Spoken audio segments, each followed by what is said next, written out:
మామూలుగా కుంభమేళా అంటే అందరూ ప్రయాగ్రాజ్లో జరిగే కుంభమేళానే అనుకుంటారు. అది కాదు, అది కాకుండా కూడా ఇంకా వేరే దగ్గర కూడా జరుగుతుంది.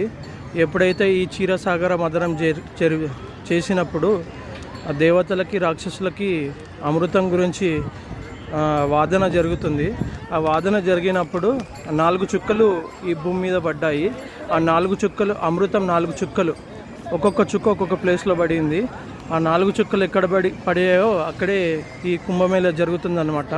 ఒకటి ఇప్పుడు ప్రజెంట్ జరుగుతున్న ప్రయాగ్రాజ్లో ఒక చుక్క పడింది, ఒకటేమో ఉజ్జయినిలో పడింది, ఒకటేమో హరిద్వార్లో పడింది, ఒకటేమో నాసిక్లో పడింది. అంటే ఇప్పుడు మనం ఈ వీడియో చూస్తున్నాం కదా, ఈ నాసిక్లోనే ఇప్పుడు కుంభమేళా జరుగుతుంది.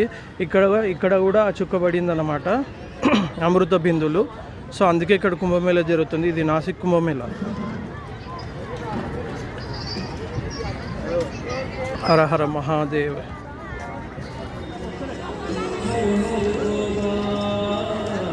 హర హర గంగే, హర హర గంగే,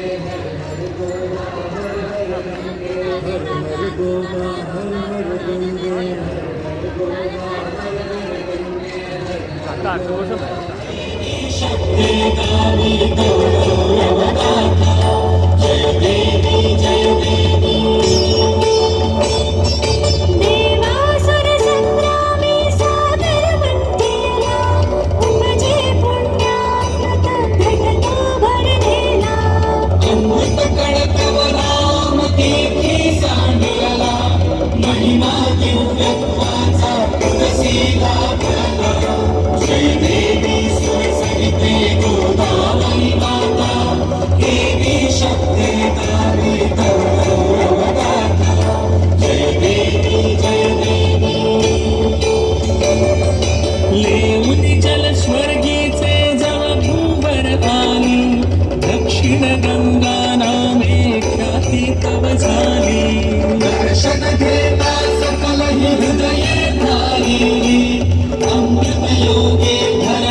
दीप तुझ हे दाऊनी आत्मदीप उजाळुनी उभय एकाकारुनी मोडिले द्वैता हर हर गोदा हर हर गंगे हर हर गोदा हर हर गंगे हर हर गोदा हर हर गंगे हर हर गोदा हर हर गंगे.